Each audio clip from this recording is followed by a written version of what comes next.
points are gained or points are lost, there will be much to discuss. For analysis regarding tonight's Winnipeg Jets game, here are Dave Manouk, Ezra Ginsburg, and your host, Drew Mandel. The Illegal Curve post-game show starts now. Good evening, Winnipeg. Good evening, Manitoba. For all those joining us live this evening on our YouTube channel and all of our social media platforms, we welcome you to the Illegal Curve post-game show, where tonight teams with the nickname of Jets laid a beating on teams from the Windy City of Chicago. A combined score of 38-12 when you combine what the New York Jets did to the Chicago Bears and what the Winnipeg Jets did to the Chicago Blackhawks with tonight's 7-2 victory by the Jets. And then you factor in the New York Jets earlier today, 31-10 victory over the Chicago Bears. I say good evening to Mr. Dave Manouk, joining us from his alternate location. We gave Ezzy the night off because you don't want to get the grumpy bear grumpier. That's scary for all of us, but Ezzy will be back in time for Tuesday's post-game show. David, good to see you. How are things in your neck of the woods? Oh, I'm a little disappointed, Drew. I was kind of expecting you to go with you get a goal, you get a goal, you get a goal, you get 2 goals, and you get 2 goals, given, of course, that Oprah's show was filmed in Chicago, and it seemed like everyone was getting goals tonight in Chicago. So, yeah, it was an interesting game. It really has. I wrote about it in the pregame report. It's like a tale of two cities right now. You know, given when Chicago came to Winnipeg, I think it was November 4th. Maybe no, it might not have been November 4th, but whatever it was, earlier in the month, they were feeling good about themselves. The Jets were feeling good about themselves, and then since that time, the Jets have continued to pile up wins. Chicago has gone completely the other way, and they just continue to lose. I was listening to the Chicago broadcast when I was in my car for a little bit, and I heard them say that Chicago's given up the 8 straight games now. Chicago's given up a goal. So any illusions that, you know, when we talked about it on the broadcast on Saturday, Drew, you know, was it just kind of an illusion? Well, it appears that it was just an illusion. So I think things have settled in Chicago, and you're seeing the real Blackhawks. Yeah, I mean, this was a one-sided contest, and it should be a one-sided contest. I mean, that's sort of what, you know, really what I was thinking as I was watching this game. You know, the Blackhawks are a bad hockey team. We know that. We've talked about that. We talked about on yesterday's Illegal Curve hockey show with Charlie Rumiliotis. You know, when I got a name right, you know, it's sort of hit or miss if I can get Charlie's name right, but that time I nailed it. We talked about it earlier in the year when the Jets faced the Blackhawks, and they were playing better at the time the Blackhawks were. This is a bad hockey team. You see it in tonight's game. Not to take anything away from the Winnipeg Jets, because the Jets did what good teams do to bad teams, or what good teams should do to bad teams. And there's been plenty of times, you know, the Jets in previous incarnations, or previous seasons, and other teams throughout the league where they struggle sometimes with teams that are below them, and they toy with them. This wasn't the Jets toying with them. You know, it took them most of the first period to get it going, and had the goal that Chicago scored not been disallowed, it might have resulted in a bit of a different tenor to the game, but it was offside by definition of the rule. So good on the Jets, and good on video coach Matt Prefontaine from calling it and getting the challenge out there and succeeding on the challenge. But, you know, after the Jets opened the scoring and it was 1-0, and then especially after it was 2-0, this was just men against boys. This was the varsity against the freshmen. This was just not a competitive hockey game, and that's the killer instinct that you want to see. You know, I hear from people, or, you know, are the Jets for real? You know, and people say, well, look at some of their, you know, advanced metrics. You know, they're not that good. They're playing above their heads. You know, whatever. That's a matter of opinion that'll play itself out over the course of the rest of the year. But whatever it is, if the Jets themselves consider themselves a good team, and I'm sure they do in that dressing room, they did what they're supposed to do tonight against a weaker opponent. And that, Dave, in and of itself is a significant sign where they can impose their will and just say, no, you're not going to skate with us. You're not going to you're not going to play with us tonight.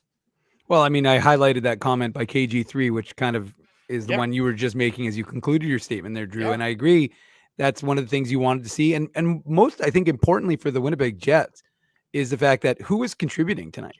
It was your third and fourth lines. And your third and fourth lines, and obviously your first and second lines got going eventually. But I mean, Jansen Harkins, Saku Manalainen. I mean, those are the guys who are rolling. And so, boy, Drew getting a grin. I'm worried about that. No, I'm like, it's fine. see Rob Mahoney had a funny comment that he thinks I went to St. Paul's, and I assure you, Rob, I did not go to St. Paul's. I mean, that there was a funny comment. He was saying that I was trying out to play lacrosse or something, but it was a funny line. Got it. Okay, yeah. Sorry for interrupting my own thought there, but yes. I pulled an Ezzy. But anyways, I just think that and we're seeing that comment resonate now in the chat as I was highlighting it while you were speaking, was the idea that how many people were talking about the contributions of the third and the fourth lines. And one of the most notable plays I thought, and I don't remember the exact point of the game where the Jets were up 4-2, 5-2, and the third line was buzzing and they were attacking. And I was like, they're not sitting back. They're just, and that was one of the things you kind of look, they're not trying to embarrass Chicago, but they're not just going into a defensive shell and they're just continuing to skate. And I thought that was really impressive by the Winnipeg Jets, specifically, like I said, that third line, who you can't not like that composition, right? They really seem to have gelled together. And I've talked about, obviously, the fact that Esimont and Harkins have some time together with the Moose this season. And I think, again, you're seeing a lot of motivation. Guys don't want to come out of the lineup. And, I think Mike McIntyre, the Winnipeg Free Press, asked the question of Rick Bowness of that idea that, hey, are guys hearing footsteps? Like when guys are coming back in the lineup, hey, I don't want to be taken out, and what kind of pressure that can do. And, Rick Bowness, as he's a veteran coach, he sidestepped it a little bit. But at the same time, guys, look, now David Gustafsson, before we get going, David Gustafsson obviously comes out because he was dealing with something, clearly, and they said he was going to be a game time decision. So he didn't play. Sam Gagner was a healthy scratch. So in comes Dominic Toninato, in comes Morgan Barron, who we didn't even think, again, earlier, it was a ways away. Then all of a sudden he's potentially for Tuesday, and now he's a game time decision for the game. So Morgan Barron comes back in. I think this was his first game since October 30th, had 2 assists. They took it away. It's kind of inexplicable on that, and I know we're going to get into it. I still don't really understand it because DeMello has the puck in the Jet zone. He gets it up to Morrissey, who gets it along the wall to Barron, who appears, and again, it's hard to see because of the angle, who appears to push the puck ahead to Saku Manalainen. And I'm like, okay, well, and then so for the longest time it read Manalainen's goal from Barron, and then they removed the assist, and I thought, well, they've got to give Morrissey an assist. And then they removed Barron's assist, gave the primary to Morrissey and the secondary to DeMello. So that's a little bit unusual. I'm not certain because I couldn't see how the puck would have been propelled to Manalainen without what Barron did. So maybe NHL.com will get that rectified. But regardless, the fact is that you had all of these guys jumping into the lineup and knowing that now, had David Gustafsson been okay and they brought Morgan Barron back into the lineup, let's say presumably for Sam Gagner, then what happens? Well, you've still got Harkins and Esimont, and you're thinking, well, how are you taking them out right now? Jansen Harkins, 2 straight goals with a game. Mikey Esimont contributing. So again, that's a good problem if you're the Winnipeg Jets to have, is to have a third and fourth line that are forcing you to say, I don't know who I'm taking out of the lineup, because all of them are doing. And the funny part is, I actually would have thought Saku Manalainen would have been probably the low man on that totem pole. And he comes out today. And then he comes through and he has a big game. So it's, again, maybe that's the idea, that he knows that guys are coming back. He's got to, it's not a guarantee.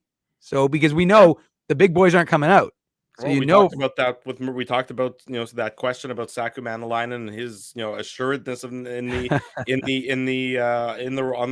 roster yesterday with Murat, and that's what we all said, that he was the player who had been the most underwhelming as of recent. His game hadn't stood out as much as it had sort of maybe in the first few games of the year, and he'd been struggling, I think. And today he gets 2 goals. It's, you can, get a 2-goal game. You're going to stay in the lineup. I don't have to, I don't think you need to be the world's greatest hockey coach to sort of make that leap. That, if you're performing like that, you're going to stay in the lineup. You're doing good things. Your coach is going to feel good about you. And that's what you saw tonight. This is a Jets team, to your point, Dave. The competition right now is internal. And that's important because, you want to win. And so you want to stay in the lineup. So to do both things, what do? Is you have to give a little bit extra. You got to give a 5 or 10% more because the player right behind you is trying to get into the lineup. He's trying to knock you off your peg. He's trying to take your spot in the roster. He wants to be, that regular. He wants to take advantage of that opportunity like Mikey Asimont has been doing as of late. And so all these guys see that. Jansen Harkins, he wants to stay in the lineup. 2 straight games with a goal for him. These guys are pushing each other, especially in the bottom of the lineup. And then the players at the top of the lineup, well, they're not just coasting on their laurels either. They're getting going as well because they're going to get theirs. They're going to get theirs eventually. There's just too much talent there with Connor and Dubois and Scheifele and blah, blah, blah. And never mind, Nikolai Ehlers still not in the lineup. So when the bottom of the roster is competing and the top of the roster is going to do what they're going to do, then good things are going to eventually happen all the way through. And that's what you saw tonight in the Winnipeg Jets, just really taking no mercy on their opponent and not sitting back. And, for a long time in Dallas, if you'd ask fans of the Dallas Stars, what didn't they like about Rick Bowness is that maybe they sat back a little bit too much. They didn't necessarily have that killer instinct. Counterpoint, I would say, is that they were very good at shutting games down, which the Jets have struggled at so far this year, at least in the last week with all the empty net goals. But, we don't need to rehash the drama that was surrounding the one in Dallas, of course. But, if you keep scoring goals, you don't have to worry about giving up the lead when you're up 7-2. Then no one's pulling the goalie when you're down 5 goals. It's just not going to happen. And that's what the Jets get tonight. This is just a good team. I mean, they are what they are right now. Color me, I was skeptical about being able to say that, but they appear to be a good hockey team. Are they an elite hockey team? I don't think that they're at that stage yet. I don't think that I wouldn't put them among the elite in the league. But right now they appear to be, a good to pretty good hockey team. And guess what? In the playoffs and in the season, strange things happen to some of those teams. And then you maybe get back Nikolai Ehlers. And maybe if you're still, a good to pretty good to maybe even better than that hockey team come trade deadline time, maybe you shore up the roster again. And all of a sudden, a team that looks to be good to pretty good might get to move into that elite conversation. The Jets can only control what they can control. And right now, they're performing, very well.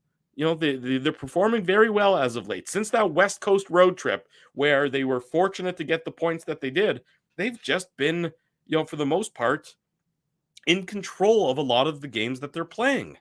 And you can see the confidence building, and you can see that this is what they expect of themselves. I think it was Rick Bowness a few weeks ago, maybe after one win. I don't remember which win it exactly was, but he said something like, the guys in this room are just learning and just realizing how good they can actually be. And you see that, and you see that, and you see that. You could think back to that, the game against Carolina, even though it went into overtime and it had the really disappointing 3 goals given up. Well, you did that to the Carolina Hurricanes to be up by those 3 goals. Carolina Hurricanes are considered one of the, upper echelon teams in this league. The game against Minnesota, well, obviously that was a stinkeroo. No disputing that. It happens to everybody. How do you respond? Well, you saw how they responded in Dallas, where, if it wasn't for some, funny officiating, the Jets probably get 2 points clean, but they get it in overtime anyways. Then you go into Chicago, the end of a road trip. Maybe it's a bit of a trap game. You're looking ahead to Tuesday, where you have the defending Stanley Cup champions coming into town in Colorado. Maybe you're going to overlook the Blackhawks. Well, the Jets didn't overlook the Blackhawks. The Jets looked down on the Blackhawks, and they performed that way and said, you're lesser than we are, and we're going to show that you are lesser than us. And that's what resulted in tonight's 7-2 victory by the Winnipeg Jets over the Chicago Blackhawks.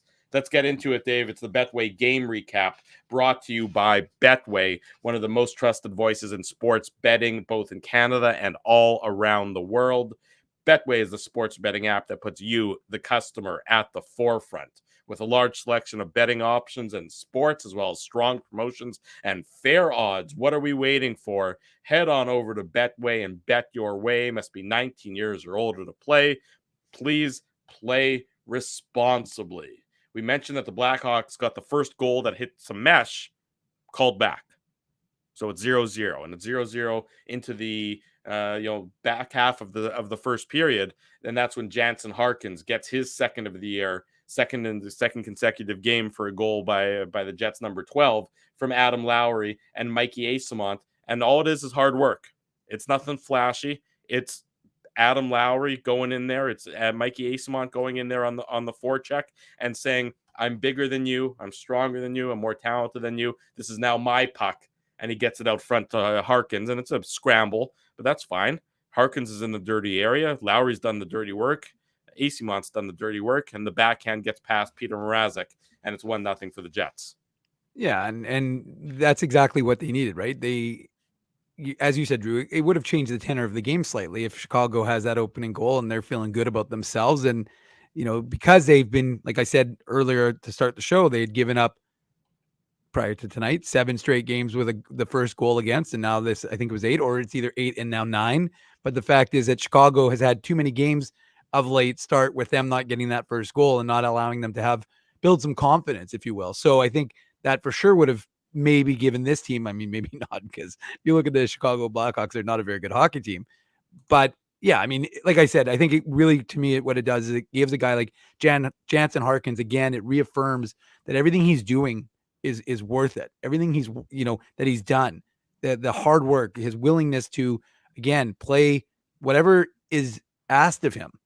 And sometimes the guy, like I said, I've said this before, guys need wake up calls sometimes. You get a little comfortable, you get a little, like I said, complacent in your role. You're thinking, okay, well, I've got to, maybe you think, oh, guys might be hungry for a higher role, but you think I got a top 6 role, I'm good. I bottom 6 role, I'm good. And you get that wake up call, and it's like I said, it's happened to a lot of Jets, and the beauty of it is it happens, and they go down to the Moose, and again, they don't necessarily perform at the Moose. I mean, I remember, I think it was Adam Lowry when he was sent down, he did not do anything in the games that he was with Manitoba, at least nothing of significance, or maybe it was Kopp. I can't remember, but both of them have had wake up calls where they were sent down, and they said, "Whoa, I don't want to be back down here. I want to be back up there. I want to be with the big boys. I want to be, doing all the things that the Jets do." So that wake-up call is generally sufficient. And I wouldn't question Jansen Harkins' work ethic, because he is one of the hardest working players you'll ever see ever. But at the same time, sometimes you need a little bit of a jolt to the system. And I think that's what he's gotten as a result of, being sent down. And again, there's an opportunity, right? Morgan Barron had wrist surgery, so he's out since early November. And what happens? Jansen Harkins says, okay, well, here's a chance for me to jump in and produce. And, Frosty Winnipeg made the point in the chat, Drew, and I agree with him. What have we been talking about for a long time with this Jets club? The need for a balanced scoring. You're not going to get 7 goals every night, obviously, but the point is you need balanced scoring from that top 9. Yeah. Obviously your top two lines are going to be your big drivers. Yeah. You need a third line that produces. We've been talking about this for years. You're not a checking line. This is not 1980s hockey, and that would be the the fourth line. Well, the fourth line would be the thugs, but the fact of the matter is now you need a third line that produces, and you have to be able to get production out of the third line. And so again, we don't know if this is going to last for very much longer. I mean, maybe we'll see how it goes. Morgan Barron could be up on the third line soon enough, but for now, it appears that you've got a third line that's going to be able to produce. And that's what we saw in the first goal. And that's exactly what, again, it gives them, 2 straight games, as you said, for Jansen Harkins with a goal. And it gives Mikey Esamont, I mean, he's now got a goal and 2 assists. So he's feeling good about himself. Again, a guy who was confident. He told me whenever I talked to him, I think it was either in the summer when it's at the end of season or during training camp with the Moose, whatever it was.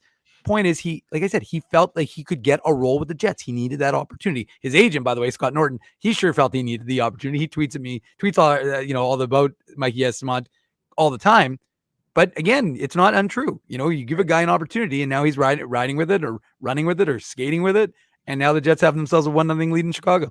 You're absolutely right. The Jets make it, and that's how the first period ended, with the Jets up 1-0. First period that they controlled, shots on goal 17-7. It was one-sided. because that's how it should be. You know, the Jets should control the play. They should have the puck on their stick, and they did. 74% of possession went to the Winnipeg Jets in the first period. I mean, that's not just, you know, one-sided. That's, you know, sizably one-sided. That's, you know, one team being significantly better than the other team, and that's what you saw there in that first period with the Jets having that 1-0 lead. So how do they respond in the second period? What happens in the second period to keep things going from the Winnipeg Jets perspective, to build on what they did in that first period? Well, it gets started with Saku Manalainen, his second of the season. And as we talked about, he'd been struggling. This guy who's been looking for a goal. Morgan Barron, he's back in the lineup. He gets his 4th assist after he was injured. Dominic Toninato, he came into the lineup tonight with David Gustafsson out and Sam Gagner out. Well, Toninato gets his first assist on the year.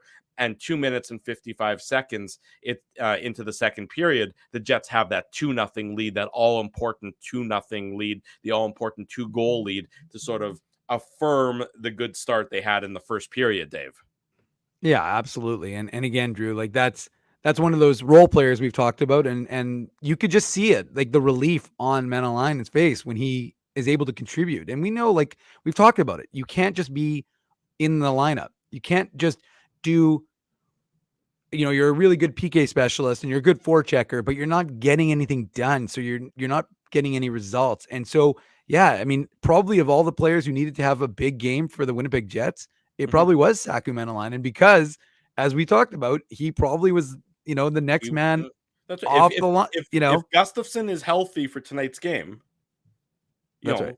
Then Manalainen is, you know, or maybe Toninato doesn't get back in the lineup, but Manalainen's, you know, job was probably a bit on the precipice. He might have been next guy to sit in the box or to sit in the press box. So absolutely. So I just think, like, and I'm not criticizing his game because I like what he does. I just think that, again, you want to see some offensive contributions when you can have opportunities. And again, today, like a game like today is a perfect example where a guy can, you know, I think they said he on the broadcast he had one previous 2-goal outing maybe in the NHL with obviously with Carolina.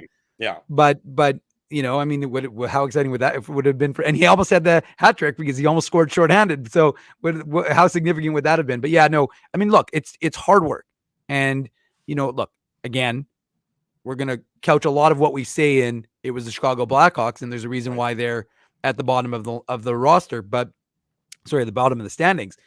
But again, at the same time, you still have to do things to put yourself into position. These guys, you know, have some elite goal scoring. They can play some defense, not amazing, but they can do some of it. And again, sometimes you can see a guy who can step up and play in net, who can stop, you know, end up, you know, frustrating you. Didn't happen tonight for the Blackhawks and against the Jets. But again, like I said, I like the fact that a guy like Manalainen, who needed to have some sort of good feelings in, you know, reward to his game, gets it for Winnipeg, and they have a 2-0 lead. You have a 2-0 lead, but it doesn't last long. It lasts a grand total of 17 seconds. Yeah. It's always that bounce back shift, that shift after a goal, a shift after you kill a penalty that tends to just always have some sort of newsy something going on in it. And in this case, the Blackhawks were able to cut it from 2-0 to 2-1. It's Taylor Radish, his 6th on the season, assessed Kurashev and Jake McCabe.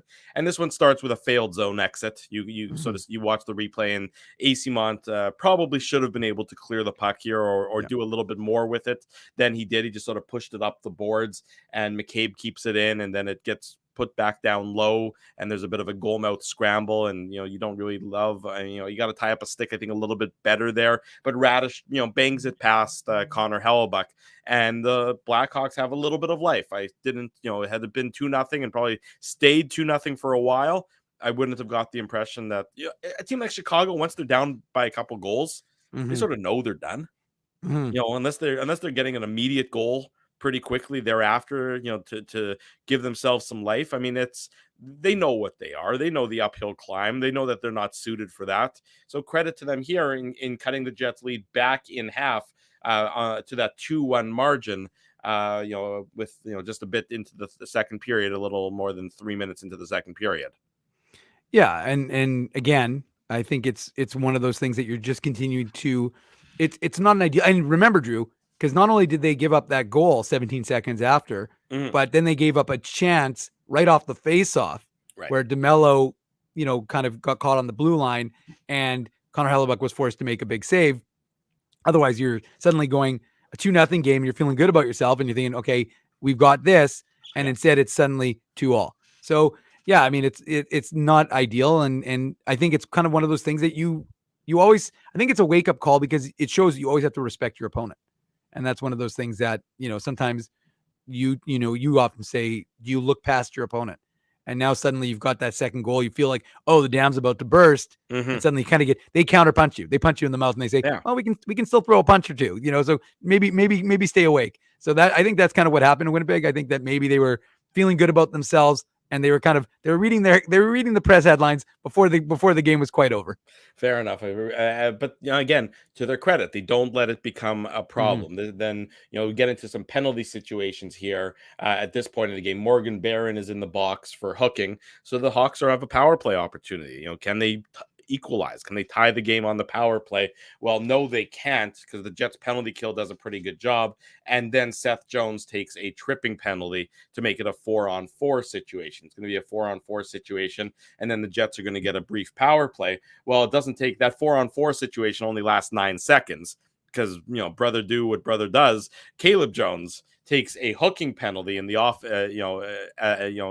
in the defensive zone after the Jets had some pressure 4-on-4 right off the face-off there, if I'm not mistaken. And all of a sudden, it's the rare sort of 4-on-3 power play for the Winnipeg Jets that quickly becomes a 5-on-3 power play with the Barron penalty expiring. And the Winnipeg Jets, haven't necessarily been crisp 5-on-3 this year, but they were here when they just said, okay, Kyle Connor, you unleash one of your rockets, and see what's going to happen. And what happened was it beat Peter Mrazek, and it was a 5-on-3 power play goal, and it made it back to being 3-1 for the Jets at the 8:37 mark of the second period. Connor's 8th assist to Josh Morrissey. Of course, it was an assist to Josh Morrissey. And Blake Wheeler also gets an assist on the play, his 11th on the season. Kyle Connor is whatever slump he was in.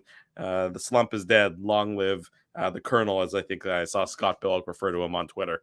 Yeah, well, he's got 6 goals in his last 6 games, and what did he have? 2 in his first 14. So he's feeling good about himself, and the Jets are always feeling good when 81 is scoring.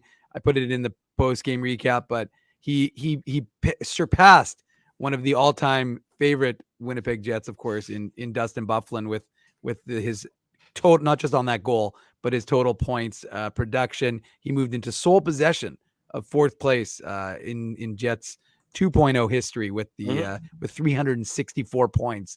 Kyle Connor, Mr. Even Steven, 186 goals, 178 assists. So he just gets it done. And yeah, you're right, Drew. I mean, I was trying to keep up with the Josh Morrissey because it was like, oh man, it's gonna be one of those nights where Josh Morrissey's just gonna contribute. And obviously he did quite a bit.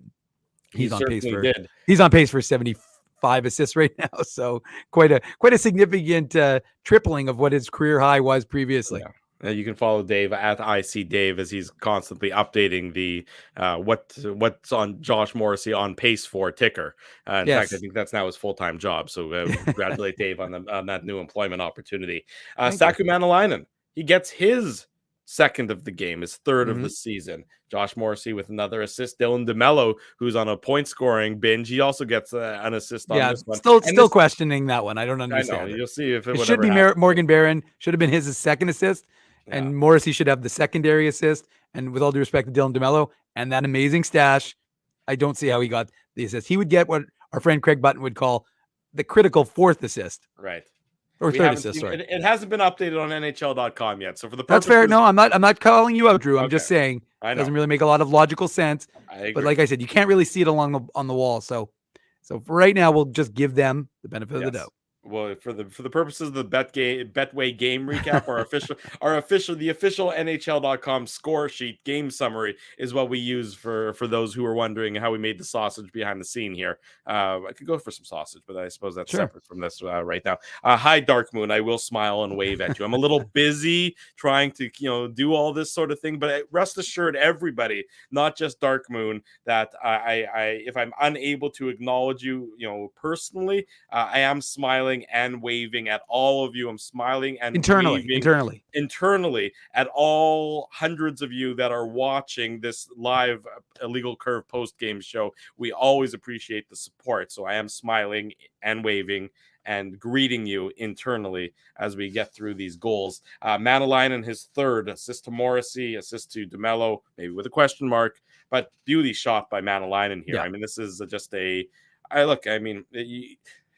sort of forget every now and then when you watch these games over and over and over and over again that, just how talented the fourth line players on the worst teams are, that they're more talented than probably anything you've ever seen in real life most of the time. When you take them out of the the situation of being in the game, and Manalainen had some time and he had some space.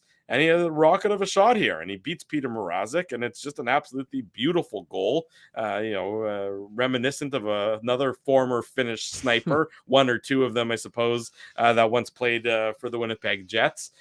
Just a beauty goal by Manalainen, and this is the goal. This is the 4-1 goal that ended the game, as far as I'm concerned. And at no point in time when the Jets went up 4-1 did I think that, okay, Chicago is going to get back into this one, or Chicago's, got another push left in them, and they did, cut it by a goal again. But 4-1 to me is I can start, if you follow me on Twitter, I can start tweeting about the new MPI commercial, Geeks in the Back. By the way, that is just terrible. Sorry, Drew. But you remember the original Geeks in the Back, don't you? Trust me, I do. Okay. And it should be left not as a distant memory. That commercial is look. Let me disclaim this: driving safe is important. I will say that right now. Yes, don't drink and drive. Don't drink and drive. One of the rules of Illegal Curve. Yes, that's true. But I will say this: that commercial is, and it's funny because I, of course, had to say it on. I said it on my Twitter. People were loving that because I think people will agree with me. But it is, and then someone, I think it was fans of the Winnipeg Jets, tweeted back at me and they said, and I agree with them. They said Winnipeg wouldn't be Winnipeg without terrible commercials. And if they went back to, what was that guy for the what was that thing? The chop thing? Well, that wasn't a Winnipeg commercial. No, I know, but no, they're not saying they're Winnipeg based. You talking about the sticky? The sticky guy, yeah. But anyways, the point is that they're not saying that they have to be Winnipeg based. That I know is obviously that's a Manitoba based commercial, and it is atrocious. First of all, the only what's their line about Kubasa? Like it's like enough, okay? Like I understand, believe me, I know what that is. I'm just suggesting the commercial's terrible. Well, and look, we're building an empire here that's largely based we on know what bad commercials. Like we know about commercials, folks. Don't try and tell us about what's a good commercial, what's a bad commercial. You want to see a good commercial? Watch our Grid Park commercial. That's going to be working. That's going to be winning whatever. What do they give for commercials? Is there like an award for commercials, Drew?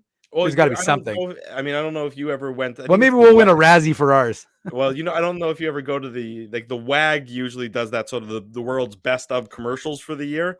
I suspect you and I will be winning for our Grid Park. I assume undoubtedly we've already been nominated. Yes, but you do see those they play them. I think once a year they sort of come through. Yeah, no, I know what you mean. And they're really entertaining. Like the really good ads are fantastic. True. Obviously, the Grid Park ad is a work of art. Come on. It is. I mean, between the Grid Park ad and all the other ads, and of course, I mean, Ginsburg's still under that poor piano. I mean, come on, folks. Is. I mean, these are classic ads. But Dave, not a fan of Geek in the Back. Me, glad Geek in the Back is back in our lives. But that's terrible. Okay. The commercial clearly is doing its job because we just spent a number. Maul, actually, sorry, I got to give Maul credit though here, and we'll get back.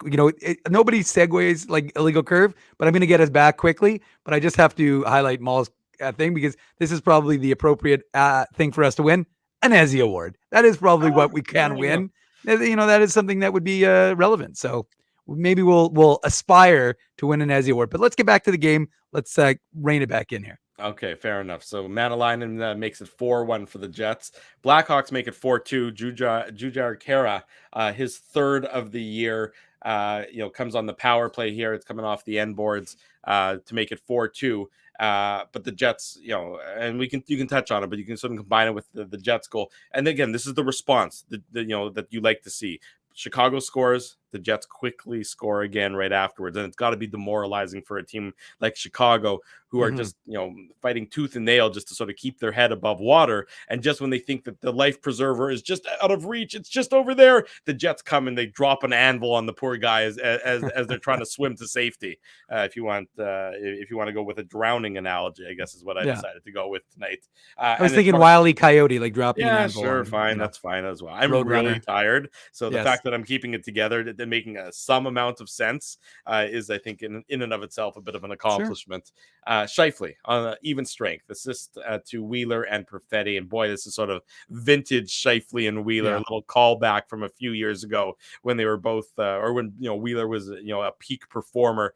I mean, Blake, I was following along on Twitter some of the conversations, and there's some insight there, and he's saying, look, one thing that Blake Wheeler still is, he's obviously a step slower than he used to be. He's obviously not the player that he once was. He's still an elite passer in getting guys into high danger zones. And that's what this is. This is a pass to Mark Scheifele in the highest of high danger areas.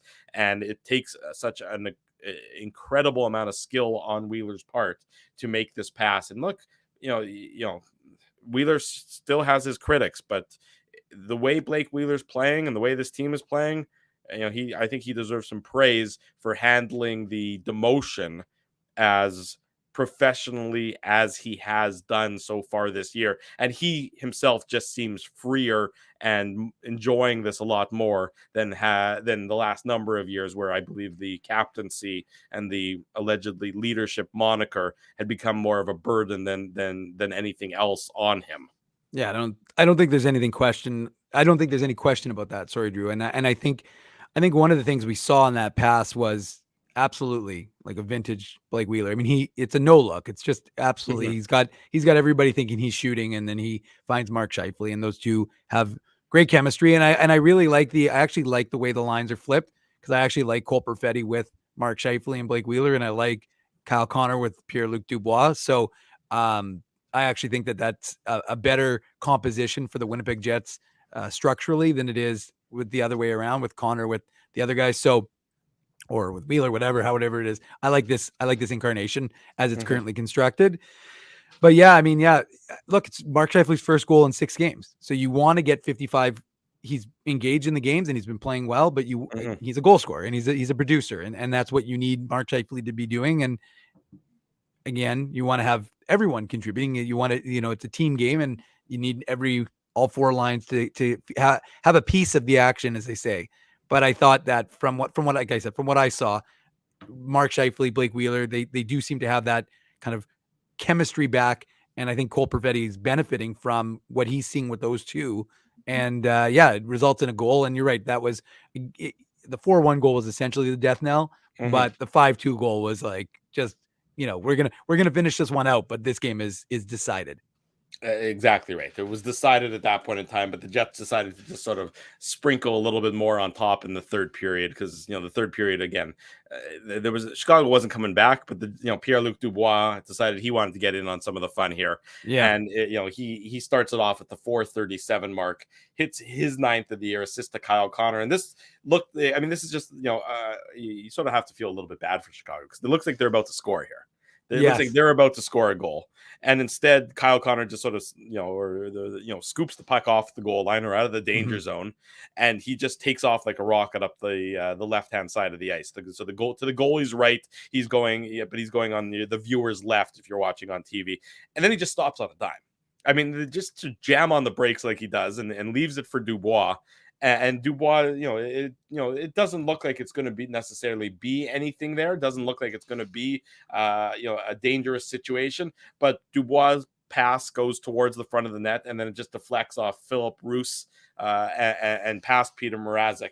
And you can just sort of see them all look up to this guy like, oh God, it's going to be a long year. How many more games? We have another 61 games of this. Holy shit, how are we going to make it through this? That's all what they're thinking. They're like, this is the most miserable thing I've ever experienced. They got a good paycheck for it, so it's not that miserable. But that's just, Kyle Connor's just speed. and Pierre-Luc Dubois, smart play, and just, good things happen when you're playing well and you're putting pucks towards the net, and, cliche, but it's it's 6-2 for the Jets at this point in time. They've got the unconverted touchdown after this Dubois goal.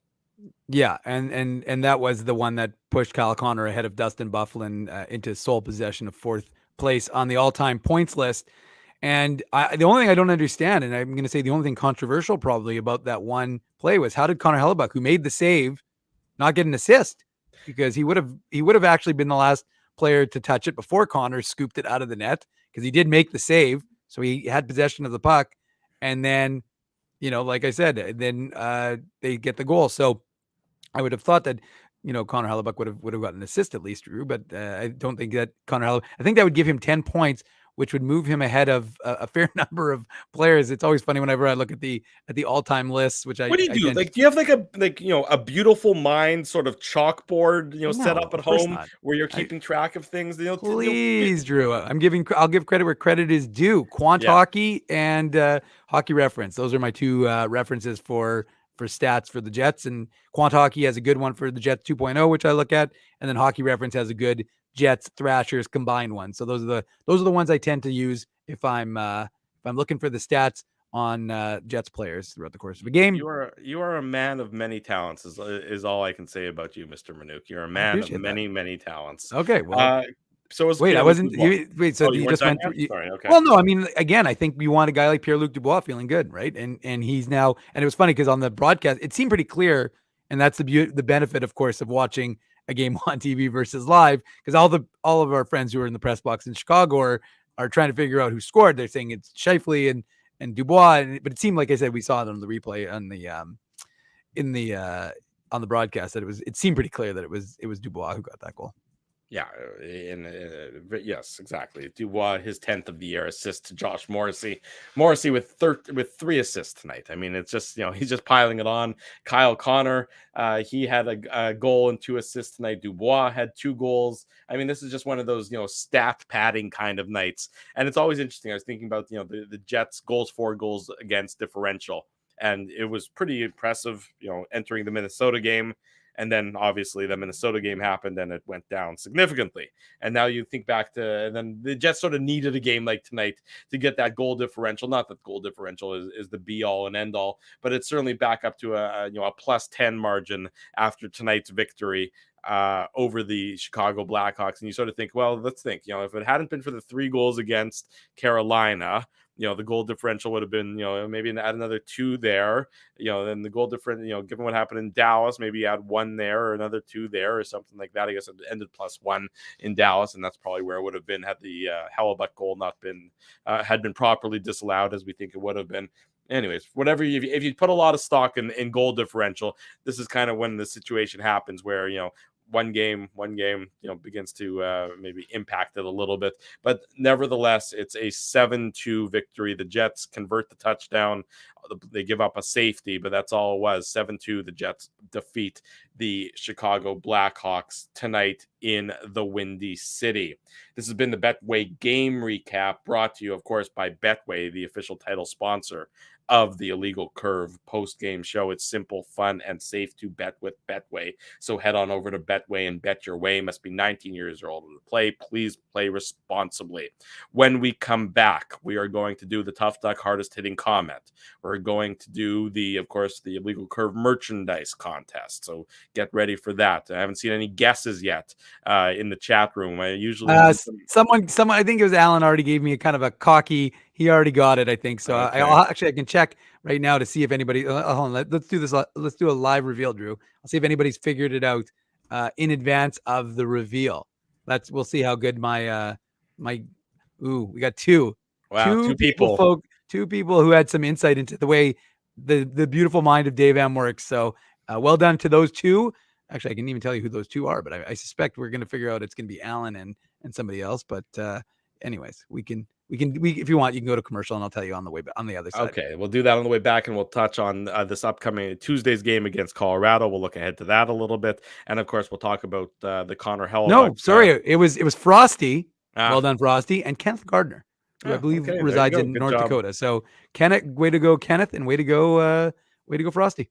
Excellent job. Well done, people, guessing the illegal curve unique code word of the day. If you haven't guessed it yet, stay tuned. We're going to tell you what it is. You don't even have to guess it. We're just going to show it. It'll be right on the bottom of your screen. You don't even have to do that much to it.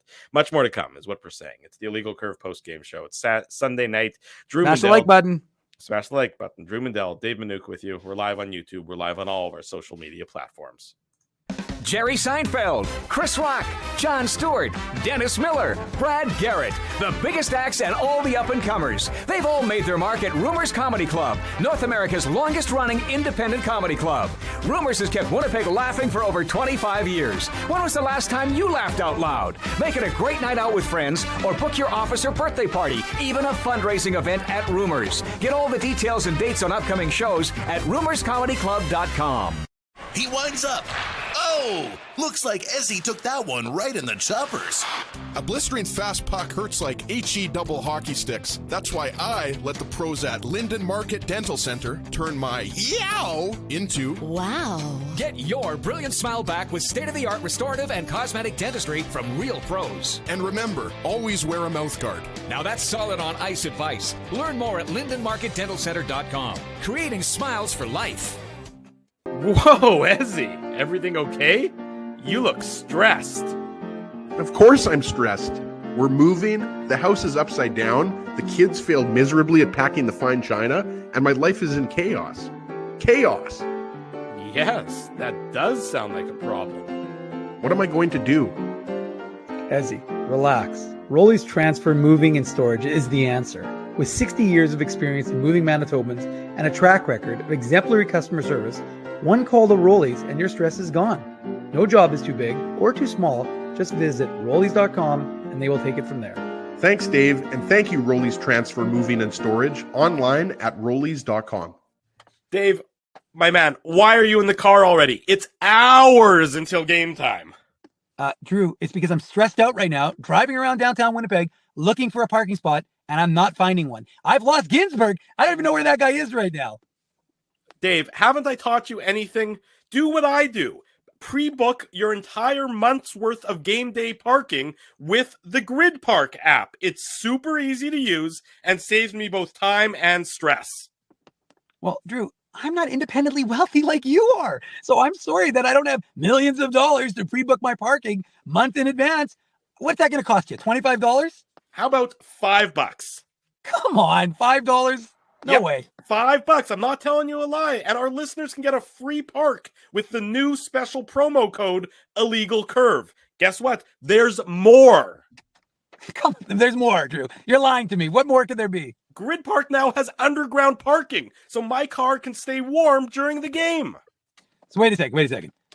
All the driving around I do, looking for parking, minus 40. You're telling me I could be toasty warm in a car after the hockey game? That's exactly what I'm telling you. Underground parking. Just download the Grid Park app. That's GRYD Park and use the code Illegal Curve. All one word. You'll park for free your first time. Hi, it's Drew from Illegal Curve here. Selling your home can be stressful, but it wasn't for me. Thanks to my friends at Zappia Group Realty, they made the process so easy. My home sold within 48 hours and with multiple offers. Zappia Group Realty took care of everything with their exquisite customer service and attention to detail. If you want to sell your home for more in less time, get started by talking to Frank and Mauro Zappia of Zappia Group Realty. Online at zappiagroup.com. For 3 generations and over 80 years, Tough Duck has been making apparel that works and plays as hard as the people who wear it. From jackets to work boots and everything in between, Tough Duck's clothing can handle the harshest environments, even the Illegal Curve hockey show. Work to live, live to play. Visit toughduck.com.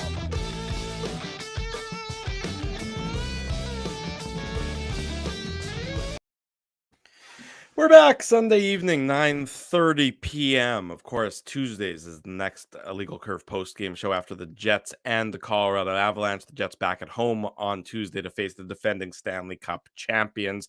Dave M., I have a question for you. I joined the show when the show started. I wasn't here chatting with the good people like you often are during the intermission.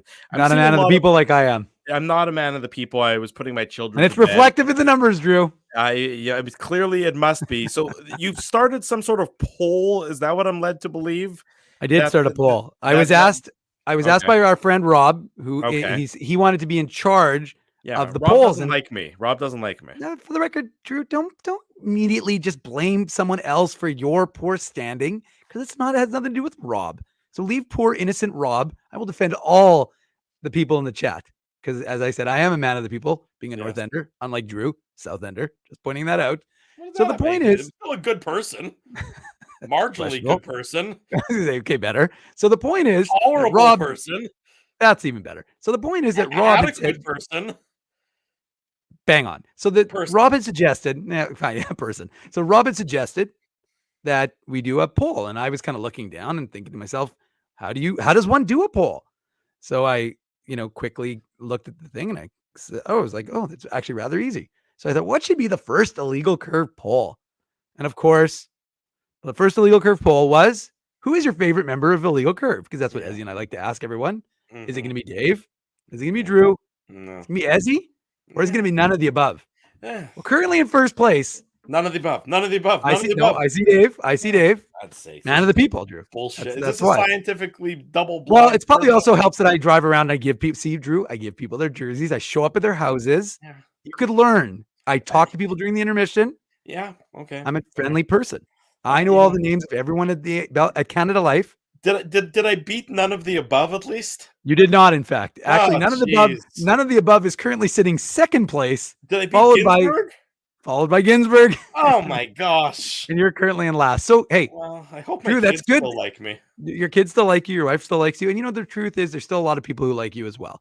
You just have to, and the truth is, remember, I can fall back. You can only go up. In theory, you could still technically go down. I'm pretty sure I could lose as long as I got some votes. I could lose those votes. Yeah, if I got no votes, then I suppose I can only go up. It's I could be like maybe if Drew, Rob is suggesting that we do ranked choice. So in theory, if your first choice doesn't win, the way they do it in Alaska. So we'll see about that. But anyways. We appreciate everyone having Bailey fun. saying that I'm Winston from New Girl, and I don't know if that's a compliment or if that's an insult. I can't. I don't know. I'm going to assume based on the poll results, it's an insult. Oh, Phyllis, for the record, we appreciate that. She abstained from the vote. Yeah, she abstained from the vote. Some people, and for the record, Drew, just so you know, some people did take umbrage with me with the idea that I didn't choose all of the above. Yeah, why not? I said none of the above. I went negative. I could have gone positive and said all of the above as well. Okay, well. Fair enough. Now at least I know where I have to improve on. I mean, I have many things I have to improve on in life. We'll just add this to the list and I'll get around to it just as soon as I can. But I love all of you. That's the important part. You might not love me, but I love you. And that's we appreciate you joining us here on the Illegal Curve post. Hey, your boy Mitch says, Drew, you're a great host. He just says there's a tough job wrangling Ezzy and I, Ezzy obviously not here tonight, but that is true. We love to give each other, look, and just to be clear, we love to dump on each other and we have a great time doing it. That's my favorite part. Sometimes, we'll be reading, we'll go onto our iTunes page or whatever, and we'll read some of the comments. Like, there's a lot of, the hosts are sort of mean to each other. We don't quite understand what's happening. I'm like, folks, I can assure you from, if we didn't all love each other, me, Dave, Ezzy, if we all didn't have this platonic love for each other, we this enterprise of ours, this paper mache castle of ours would have collapsed a long time ago. So when it seems like we're being a little bit mean to each other, it's done with nothing but the utmost of love for one another deep down in our hearts, and this is how we sort of express that love. So just for the record, in case anyone was ever saying to you they don't really seem to like each other, well, it's all done as part of the shtick that makes us us. Kenny and Rennie, on the other hand, I thought holy moly, I didn't know what happened. I honestly, I was reading, in the conversation I was having with people during the intermission. People are talking about Kenny and Rennie, and I'm like, I better go check for myself. What exactly happened? Now I love my boy Rennie. Yeah, he's a little out on his own on this one. I think he's a little he's a man alone on an island with his Connor Hellebuck take. I think, and hopefully. Maybe he's had some sobering second thoughts and changed his mindset on that one. You'll have to tune into Kenny Rennie. Not yet, but you'll go join them after you do the Illegal Curve post-game show. You can go to the post-game show with those two. But yeah, those two were heated. They were having a quite the exchange on their show. So we don't really hit that level of anger, I guess. But hey, good for them. Got people going. Yeah, it certainly is something we're talking about. They're talking about the Hellebuck thing on H-Nick, and I'll go to my grave calling it H-Nick. I don't care what any of you have to say.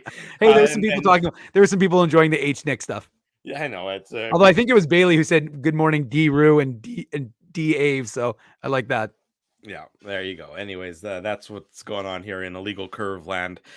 Illegal Curve merchandise contest. We were mentioning the word Yes. of the day, the unique code for the IC contest. Only two And I have it. know some of you are saying, because I'm going to have to rehash this like I do all the time, how do we enter the Illegal Curve contest? What is the Illegal Curve contest? Well, the Illegal Curve contest is an opportunity for you to win some great prizes, courtesy of us at Illegal Curve, some Winnipeg Jets merchandise. Sometimes it's jerseys, sometimes it's hats, sometimes it's t-shirts, sometimes it's other things that we have at our avail. So the way to do that and the way to enter the contest is to go to the contest page. To click the link to get to the contest page. It's in the show description. It's on our website. You can't miss it. Just go into the show description, go to the website, open up basically any post on the website. You'll see the contest, a link to the contest page.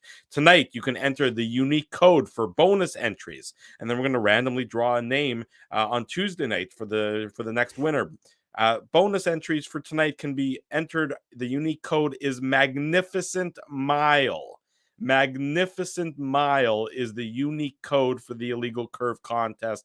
All one word, all caps. Is where you're at right now. So enter that unique code for the IC contest right now, Magnificent Mile, and you'll get extra entries to win for the Illegal Curve merchandise contest. And of course, we do have a winner for tonight's contest. And Dave M. just so you should answer just before you get to that. Rob Mahoney's asking is the unique code word the same for all the contests? He should know though, because he's usually here. The unique code word is not the same, and you don't need to be a subscriber to win.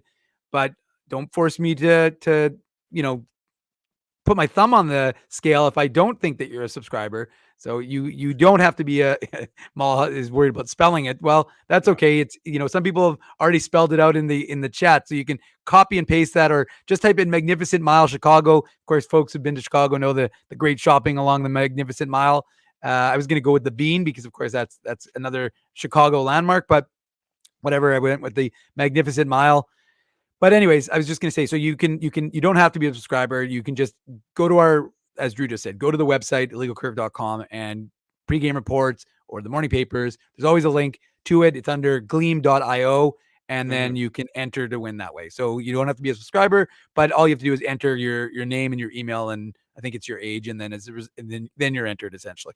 Exactly right. And the merchandise contest winner after the random draw, Dave M. Why don't you announce the winner? I knew you were going to throw me under the bus because you said I thought you were going to read it, Drew. I think it's Dean Tokarski. I mean, there might be I might be mispronouncing it with the IW in there. I'm going to go with Tokarski and hope the IW is. You're going for the whole Dustin Tokarski thing, yeah, but see, that's why I don't quite have the same feelings as that one. We're going to go with Dean T. Dean T. Congratulations, yes. Dean T. You are the winner. You're the winner. So that Dave and I don't hopefully butcher your last name. You're the winner of the Illegal Curve merchandise contest. Dave M. will be in touch with you accordingly to arrange the delivery of your prize, either by Dave M in person, which allows him to cheat in these random polls that he's created, or via mail, depending on how far away you may live. So congratulations to Dean. You are the winner of the Illegal Curve merchandise contest for tonight's game. Dave, we'll do the tough.com contest in a minute or two. Just looking ahead to Tuesday with the Colorado Drew, just Avalanche. quickly, I just want to, I don't know if you saw the thing about David Gustafson. So Scott Billick of the Winnipeg Sun reporting that, obviously through the conversation with Rick Bowness, it's an upper body injury, but it's not thought to be serious, according to Rick Bowness. So just a little update on the Jets center, who was potentially, I think he was considered a game time decision. He had treatment today in Chicago, and that was the reason why he was held out. Ultimately, it was because he had an upper body injury. Sorry, go ahead.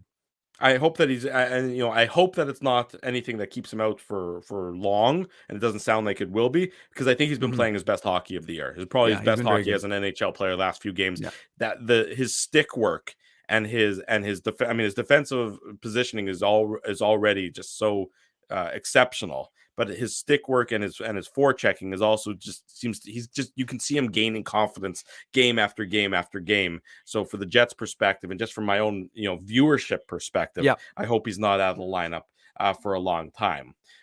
Tuesday's game, Colorado Avalanche coming to town. I've seen some people say it's a measuring stick game. It's a measuring stick game. I mean, I don't know if any one individual game in the course of an NHL season is a measuring stick game, but I do think it's a significant game on Tuesday night against the defending Stanley Cup champions. You beat them once earlier in the year. Colorado wasn't playing like Colorado earlier in the year. Yeah. Nonetheless, you got the win. You remember Mason Appleton had probably his best game as a member of the Winnipeg Jets in that victory. How much importance do you put in Tuesday's game, or is it sort of just another game on the calendar against a divisional opponent? And then by virtue of it being a divisional opponent, it's got a little more importance attached. That's right. It always has a little bit of oomph, and the truth is that you want to maintain your position in the standings right now, and you don't want to allow Colorado to gain, what could be an important. You're not looking. I agree, Drew. You're not going to say, well, this is going to be a critical game, and it's going to determine the way the Jets are feeling about themselves. But it's absolutely a measuring stick game because you're playing against one of the best teams in the NHL, and obviously they started off a little bit slow. But ultimately, to me, it's always very hard because one games are not. There is a reason why playoffs are series. To me, that's the most critical difference, and that's why we always talk about sample size. It's very hard to make any sort of one determination based on one game sample, right? Because of course, Colorado could. I mean, again, we've been focused on the Jets and we've been focused on Chicago, and we'll turn the page tomorrow and we'll start to look at what's going on with Colorado. But I have no idea about their lineup composition right now. Like, I don't know if they're missing any guys. I don't have any sort of particular insight into the Colorado Avalanche. They're banged up. I mean, I knew. That's what I mean. Like, I have a vague knowledge. Like, I know that. But look, the Jets are banged up too, right? Sure, and both teams are missing some key players. So that also factors into how this game is gonna look and how you measure the contest. But no, I mean, I think fans are going to be excited. It's Tuesday night. The Jets and the Moose have been out of town for a little bit of time, and now you've got Winnipeg coming back. Of course, the Moose are going to be playing that Thursday 11 o'clock game. That's going to be a heck of a lot of fun, but that should be, downtown Winnipeg. I think they're calling it the students game or the school game. Well, right? yeah, it's the first one ever, by the way. I thought it was the first one ever in 2.0 history, but it's actually, I was talking to Daniel Fink, who's of course the play-by-play voice of the Manitoba Moose today, and he was telling me it's actually the first one ever in history for the franchise. So that should be a lot of fun. That the kids, let me tell you, kids are the best at hockey games. They are the best. They're first of all, if you think adults are bloodthirsty, kids kill adults. It's hilarious. A fight happens when I'm watching, like, especially I watch those Moose, usually road games, and they're playing in like Chicago, or they'll play Rockford, or they'll play Milwaukee. And as soon as a fight breaks out, kids go T. Konopali's in the chat. He's excited. But as soon as the fight breaks out, wait a second. Is there time for a Manuk Moose Minute? Have we not done one since? Wait a second. But I'm just trying to think. Well, I know you have to go to bed, but wait a second. I'm trying to think. Was there a Moose game before yesterday? They won on Saturday. The Moose won. No, I know, but no, I understand that. We did the Moose Minute on Saturdays Illegal Curve Hockey Show. The Moose. Oh, right, I forgot. The Moose would play. Yes. Never mind. Okay, I got excited, Drew. I know. Wait a second. There was a Moose game. Drew, there was a Moose game yesterday, though. That's what I Saturday said. night. I know. Yeah, but we didn't talk. We haven't done a Moose Minute though. I know you haven't. You can talk about it now if you want. Just get on with it. Is all. Well, I will, Drew, but I can't do it until. I know. Can't do it. Ginsburg made the right decision in taking the show off. Put on your antlers. It's time for the Manuk Moose Minute on the Illegal Curve Hockey Show. Well, Drew, I mean, if you're going to insist on me doing a Manuk Moose Minute, I guess I'll give the people and yourself what you want, which is just that. And the Moose were over here instead. Yeah, hey Drew, you can kick back and relax and do what you got to do. But the Moose were in Grand Rapids to conclude their 5-game road trip against the Griffins, having lost the first game of the series. And the Moose have done what they've consistently done all season long when they've lost game 1 of a series, is win the second game. And started with Greg Morales scoring kind of a chip shot goal. The Griffins managed to tie it. I think it was 1-1. And then Alex Limoges, he got the game-winning goal, turned out to be, with a nice little tic-tac-toe play to make it 2-1. And then Declan Chisholm scored a beauty goal on the power play on a pass by Chaz Lucius and I've got it on my Twitter. I've got it on, I don't know if I put it on the Illegal Curve Instagram, but it was just a rocket of a shot by the 2018 fifth rounder. And then something that Jets fans can pay a lot of attention to, it was Jeff Malott actually being able to conclude a exactly. Thank you, T. Kona. And Jeff Malott being able to conclude the 6-on-5 opportunity for, against the Griffins by scoring actually a pretty hardworking empty net goal. I usually don't highlight them, but he actually worked hard. That was his 7th of the season. So he made it 4-1 for the Moose, and they would go on to win and defeat the Griffins. They improved to 9-5-2 on the season. They're feeling good about themselves. Brad Lambert didn't play in the game. I'm not certain why he didn't play. Cole Meyer still out. Leon Gavanke still out. One thing we should mention, of course, with Morgan Barron coming back into the lineup, Ville Heinola was reassigned back to the Moose. So they got Ville Heinola back with Manitoba, which is good because like I said, they're banged up.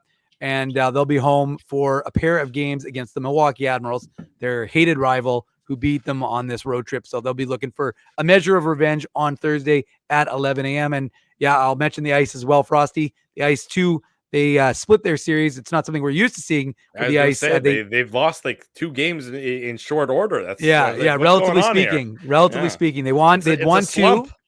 They'd won 2. They lost to Lethbridge, then they beat Lethbridge, and they concluded the homestand.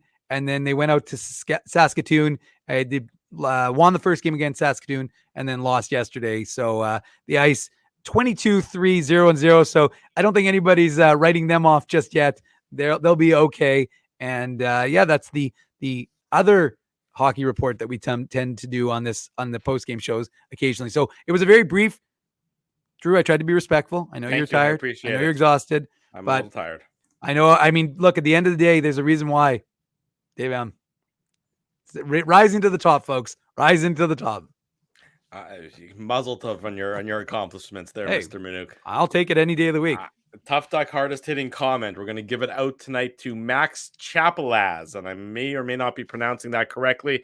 He says, I would like to point out that Wheels with Blake Wheeler has looked great so far. He is clearly not meant to be playing with Scheifele anymore, but playing with PLD, he has looked great. He is thriving without the captaincy. I agree, especially with that last comment. He does seem like he is a bit reborn without the captaincy. Obviously, he's, take the salary out of the equation because that's not his fault, and that's not something that, he should be held against. The Jets signed him to that deal. I would have signed that deal. You would have signed that deal in terms of from Wheeler's perspective. And he does look like he's a lot more freer out there. So, Max, congratulations. Send me an email, drew@illegalcurve.com, or slide into my DMs at ICDrew. Send me your mailing address when you do so, and our friends at Tough Duck will ship you out a toque.